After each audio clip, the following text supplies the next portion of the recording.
Hello, and welcome to Spotlight On, the podcast that brings together business leaders, entrepreneurs, and experts covering a range of topics. I'm Nicholas Barton, founder and CEO of the Barton Partnership. We're an award-winning executive recruitment and consulting solutions firm providing permanent search and independent consulting services across strategy, sustainability and M&A, data and analytics, and transformation and change. So today I'm talking to Duncan Edwards. Duncan is the CEO of British American Business, the leading transatlantic trade organization with some 450 companies. He's a regular contributor on policy debates and frequently is on the media, both UK and US, talking about international relations between the UK and the US. Prior to BAB, Duncan spent over 30 years as a media executive in London and New York, 27 of which were with the Hearst Corporation. His most recent role there was president and CEO of International Magazine and the digital media company. Now, great to be talking to you, Duncan. Clearly, obviously, brilliant timing on our part and obviously well planned, I'd like to think. With the travel restrictions lifting now between the UK and the US, obviously with Boris's trip, it's great to be talking about, your experiences and certainly over the last 18 months and how BAB has been adapting to that. But let's get into this. So, a bit about your role, if we can start with that, Duncan, and talk to us about sort of your role at British American Business and, the organization's origins and its mission, if that's okay. Yeah, well, good to be chatting with you today, Nick. And thanks for inviting me to be one of your podcast subjects. And funnily enough, I just got back from London yesterday. I'm speaking to you from New York, and as you say, it is really good timing, and it's really terrific that it looks like US UK travel is going to be coming back over the next couple of months. So British American Business, we're a transatlantic chamber of commerce, effectively by origin. In fact, two organizations. We are the American Chamber of Commerce in the UK, the AmCham. There are AmChams all over the world, which are affiliates of the US Chamber of Commerce. So we are the AmCham in the UK. But slightly unusually, we're also the British Chamber of Commerce in the US. And most of these international chambers really are going one way. But we represent both ends of this corridor, this hugely important economic corridor between the US and the UK. So that's who we are. As you correctly said, we have around 450 member companies. And I guess we do three things. We are a policy organization representing the views of our member companies to government on both sides of the Atlantic on issues that can affect trade and investment. We are a trade promotion partner to companies and governments, encouraging foreign direct investment and exports. And then, as you know, we're a very active convener and thought leadership platform. And we provide our members with a platform to talk about and listen to the big issues that we're all grappling with, and maybe we'll dig into some of those as we go along. So that's what we are, very active trade organization for our members. Yeah, and it's a fantastic setup, without doubt. Talk to me though, let's focus on you as a business leader for a second. And obviously, last 18 months, 20 months have been, challenging for all of us in different ways. But I guess how have the events of 2020, how have COVID really affected BAB and what you're striving to do? What lessons have you learned from that? And has it changed, I guess, your leadership style in any way? Well, I'll start at the end and say I'm pleased to say that we're in really good shape. And we've come out of this very difficult and challenging 18 months in fine form. But if we'd talked, and you were aware of this, if we'd talked about this, say, in April 2020, I would have given you a very different answer. And I was extremely concerned. And as everybody in the not-for-profit sector was, membership organizations, even ones which I think do pretty good work, like we do, are discretionary spend for the member companies. So at the start of the pandemic and the crisis, I was pretty concerned about how we would get through that. And so, like any small business, we just looked to our costs and decided that we would do everything we could to prepare ourselves for a difficult revenue situation.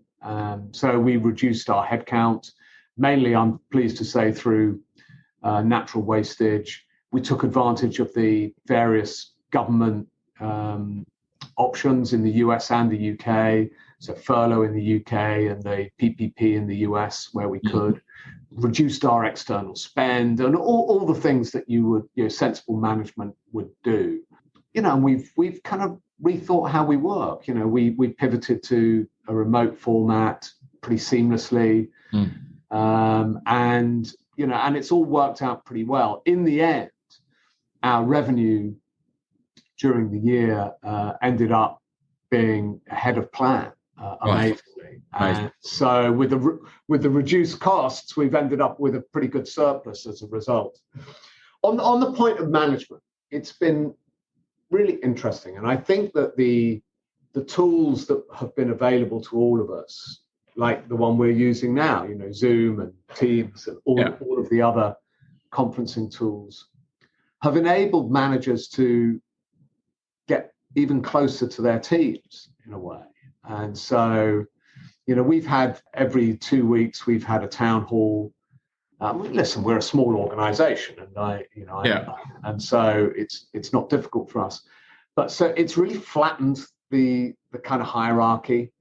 Having the whole team on a Zoom call, able to ask a question, able to talk to each other, which we never used to do really, because we're in London and New York. Yeah. And so that kind of flattening of the structure has been, I think, a really positive thing. And listen, I'm sure you have too. I've heard this from managers, business leaders everywhere, that this kind of town hall format, the ability to talk to their teams and to have the teams talk back to them without going through the hierarchy of line management, has been a really positive outcome from this crisis. Yeah, no, I agree. I mean, certainly from our side, as a business ourselves with 5 offices internationally and 80 people, actually one of the most positive things, as you say, was that engagement and communication strategy that we rolled out to reassure people. But actually, when you looking back on it, we're still doing it now because it's a great way to engage and communicate with our business on a weekly basis. And so every Friday we hold, as you say, town hall meetings to update the firm on what's been going on that week and, who's been doing well. And so actually people feel much more connected now than they ever did. I think there is a value, absolute value, as I'm sure everyone will agree, in human connection, but actually there are some benefits now to the virtual platforms that we've got at our disposal. And that's certainly one of those as well. Yeah, I think, senior managers sometimes can, even if their intentions are otherwise, can sometimes feel a little bit remote. And, particularly if you're an employee who doesn't have normal in their work day, doesn't have direct access to that sort of senior management, then they can feel a bit remote, even in those physical town halls, because, the physical town hall, everyone's in the room and the CEO walks in and stands behind a lectern and so on and so forth. Yeah. And I think the Zoom and Teams format is actually quite intimate, isn't it? Because you're all on the screen together. All your boxes are the same size. Yeah. And over the last year, we've been in our personal space often. So I don't know. It feels like quite a positive change, really. And I'm sure that businesses will keep a lot of that internal comms, those sort of internal comms tools going forward. But with the events that have been ongoing over the last 18 months that all went virtual, do you see a scenario where you'll continue to do some of those virtual, or is it intention for British American Business to bring the live events back in person, or even a mix of the two? When I think about our products and how they've fared over the last 18 months, I think our policy product has been superb. We've had good access into government. People have had the time to get engaged on the big policy issues, and there are some important ones. Our sort of thought leadership discussions and convening has been excellent. We've been, again, senior managers without the friction of travel have been able to show up at our events. And so we've had an incredible lineup of speakers. But the thing that we've missed is the in-person, networking and the serendipitous meetings that happen at the coffee machine, or when you've got a glass of white wine in your hand after an evening meeting. And we all miss that. I mean, certainly I do. I've always... No, so do I. My 35-year life in business has been social. I mean, it's been about connections and meeting people. Yeah. And I think we've all missed that. And I'm certain that we'll get that back. As I say, I was in London just the last week, and it was great. In-person meetings. Everyone was pleased to welcome me back to their offices, and let's hope that that's the sign of the future, because I think without it, we're all missing something. No, and I think everyone's alive. I mean, I went to a networking event last night at the US Embassy, and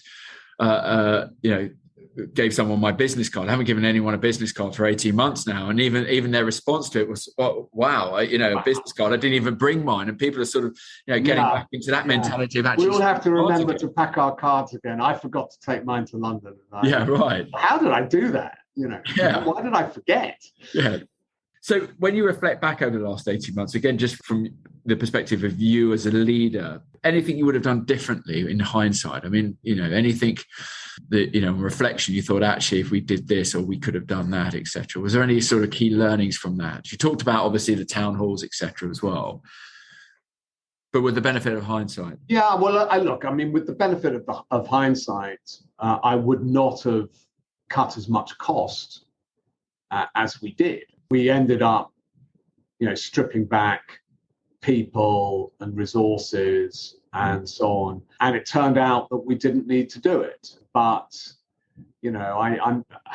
You didn't know that? I'm not sure we had any choice, to be honest with you, Nick. I mean, if you think about the counterfactual and if the revenues had reduced in the way that I thought they might, and it's, because these kind of organizations, we don't have the same access to finance, bank overdrafts or recapping that businesses do. So we have to live on our cash.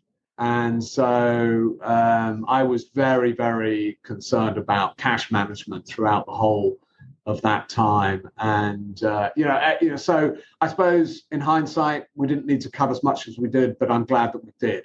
Yeah. Moving on then, talking about sort of, as we said, and, case in point, you've just been traveling backwards and forwards, and obviously it's been announced that air travel will open up from November, which is fantastic news. I'm pleased to say I've booked my flight to New York. But global mobility was and will continue to be an essential part of any organization's growth.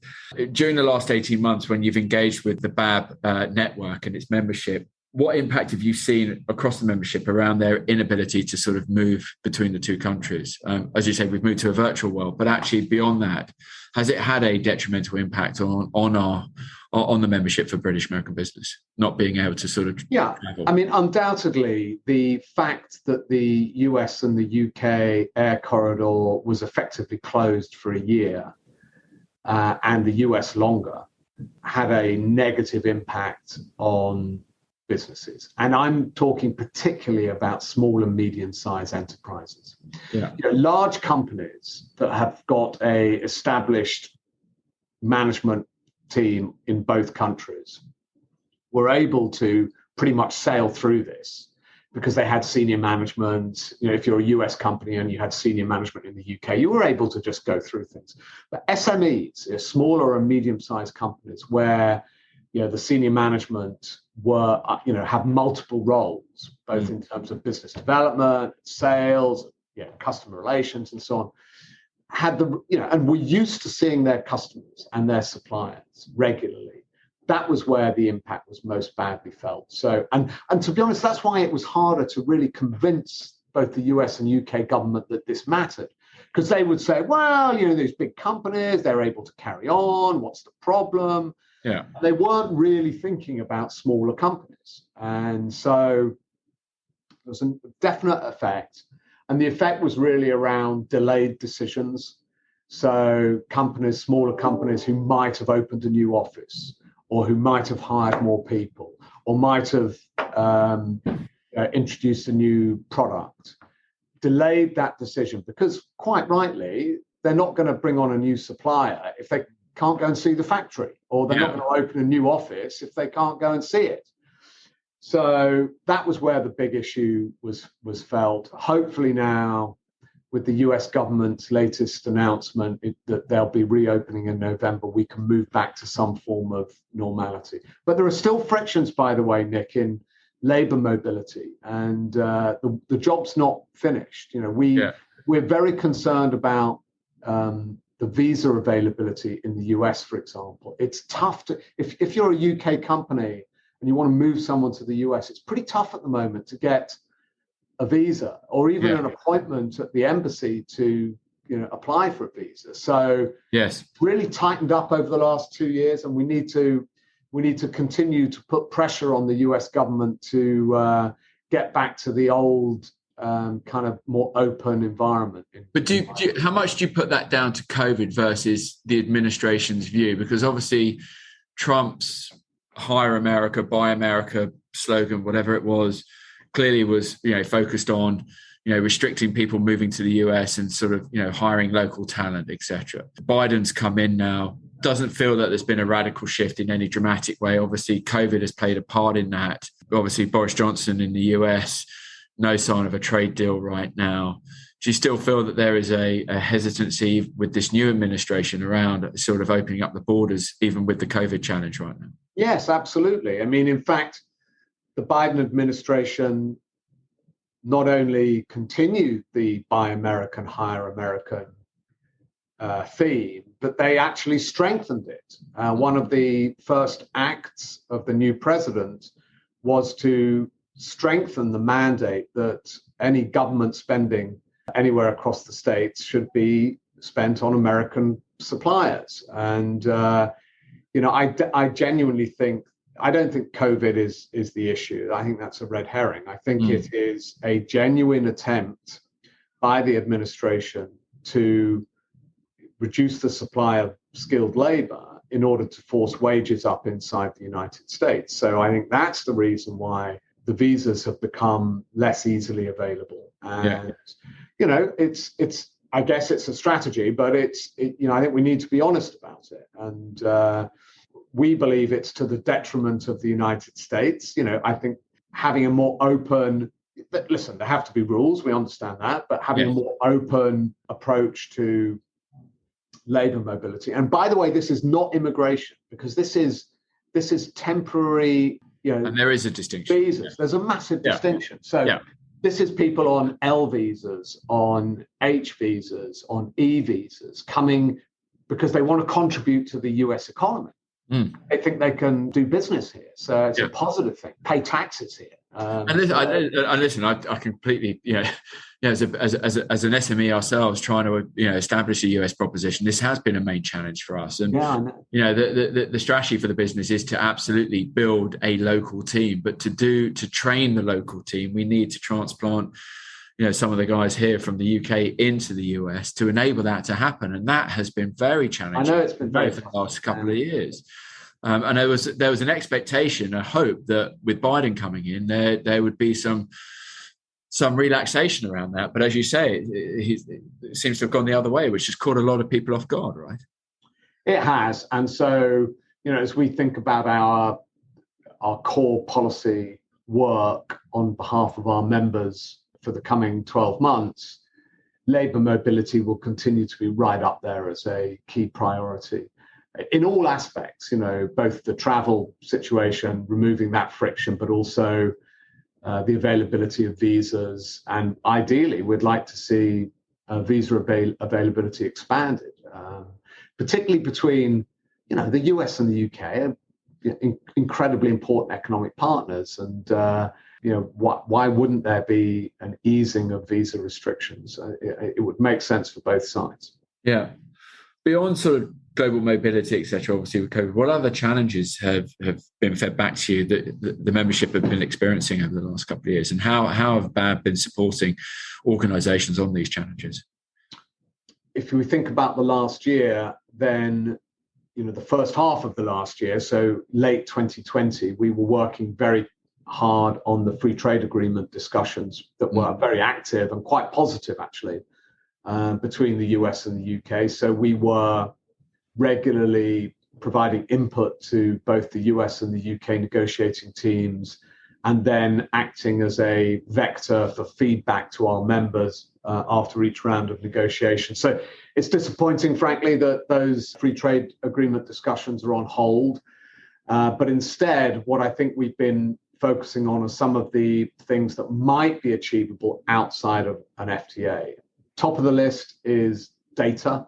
Yeah. And digital trade. So all companies really are digital companies these days.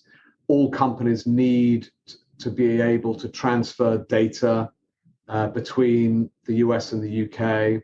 And at the moment, there's no legally foolproof way to do that because the Privacy Shield was shot down after the Schrems II ruling at the European Court of Justice last year. So the good news is that the UK government at least understands how important this is, the US government too, and realize that they need to find a replacement for the Privacy Shield. And so that's probably the top of our list for our members.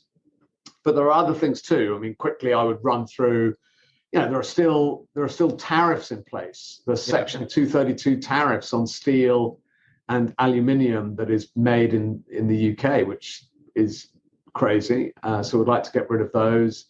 We think there's a lot of work that can be done by the US and the UK to encourage their various regulators to work together to create regulations that are, if not the same, are at least deemed to be equivalent, so that in whether it's financial services or medicine or law or this whole area of ESG compliance, regulations that apply to UK and US companies or doing business in those two markets can be seen as, if you comply with one set, then you are deemed to comply with the other.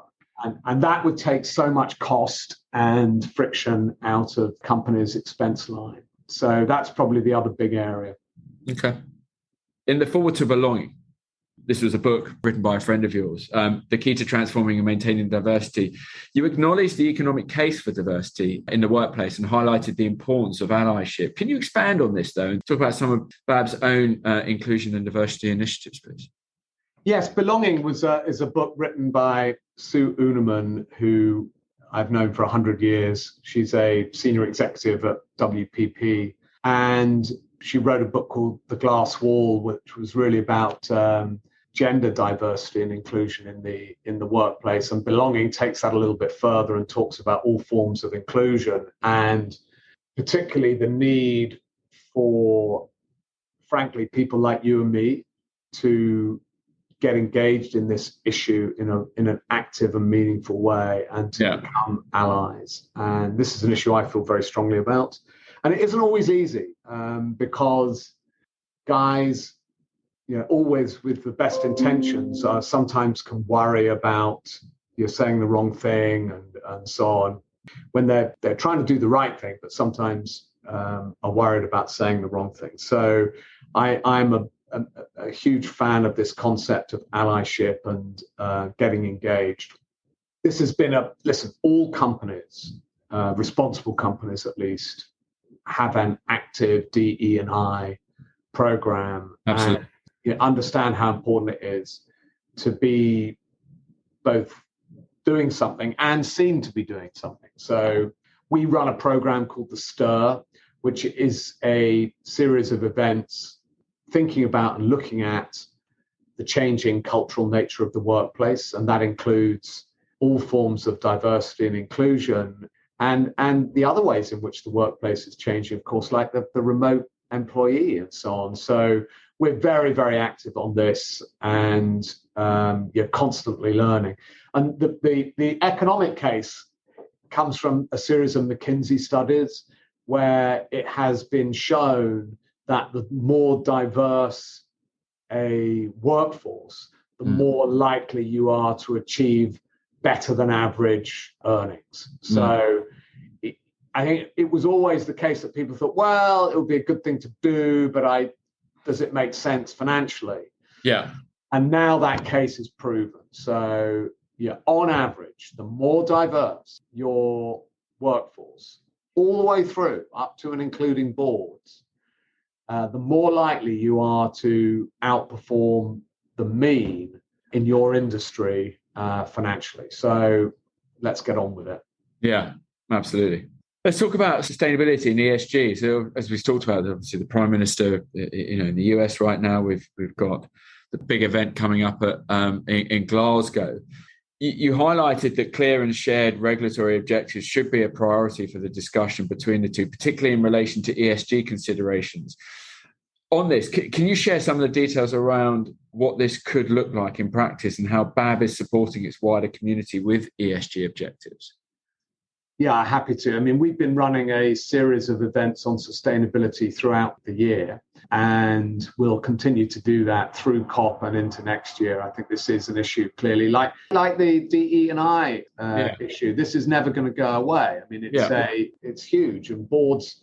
I mean, it's genuinely a case of existential kind of importance. Because if you don't address this issue as a board, the access to financial capital is going to go away. Customers are going to desert you, and you're going to be regulated out of existence. So this is a massively important issue. And employees will desert as well. Yeah, and customers, employees. You're so right.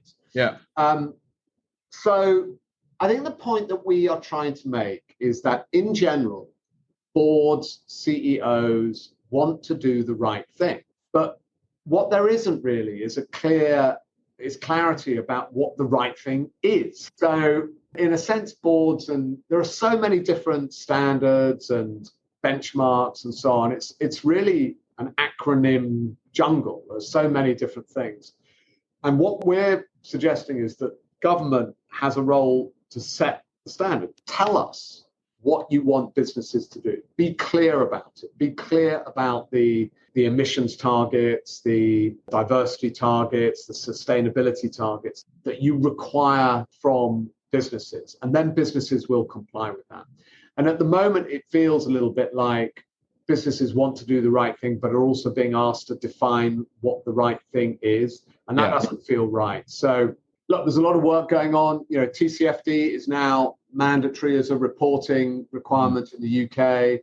The SEC has been going through a consultation process, which BAB has contributed to, about what the standards should be for ESG and sustainability and climate compliance regulation. There's SASB, there's all sorts of other things. So I think government understands this, but I would like more clarity from government about what the rules are.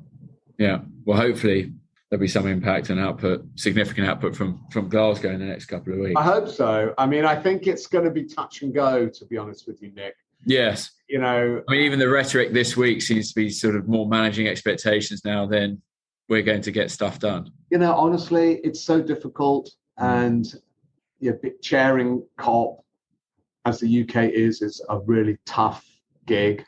To bring China on side when they're still building coal-fired power stations at an extraordinary rate in China. The US, it's tough. The US, under Biden at least, has rejoined or committed to the Paris Accords, but you've been here many times in the United States, and this is a car culture. This is a beef eating culture. There's lots of challenges in getting to net zero here, and I think we also have to be conscious of the potential impact on normal people, on ordinary people, if this drive to net zero ends up making their lives more expensive. The cost of driving around or traveling around or heating your home more expensive, you're going to have real social issues, and I think we need to be very careful about this. Yeah, I don't doubt that. Duncan, final question then, just to finish off with. It's been great talking to you. What does the future hold for British American business? And I guess, what does success look like for you? So look, we're here to serve our members. I mean, that's our purpose, and the mission that we have, which is to encourage trade and investment between the US and the UK, and to remove barriers to that trade and investment flow, is never finished, so there's always something new to do. So we see a very positive pathway of work ahead for us to continue to get engaged in. And success for us is happy members. That's what we look for. Yeah. We look for engaged members who occasionally might say, BAB is an organization that's worth being a member of. Yeah. Well, look, as a member and a board member, I certainly fall into that category. Duncan, brilliant talking to you. Thank you for your insight today. Really good timing doing this with you, and great to get that insight from you. So thank you for your time, and look forward to continuing working with you and British American Business. It's a real pleasure, Nick, and thanks very much for all of your support. Pleasure. Thank you.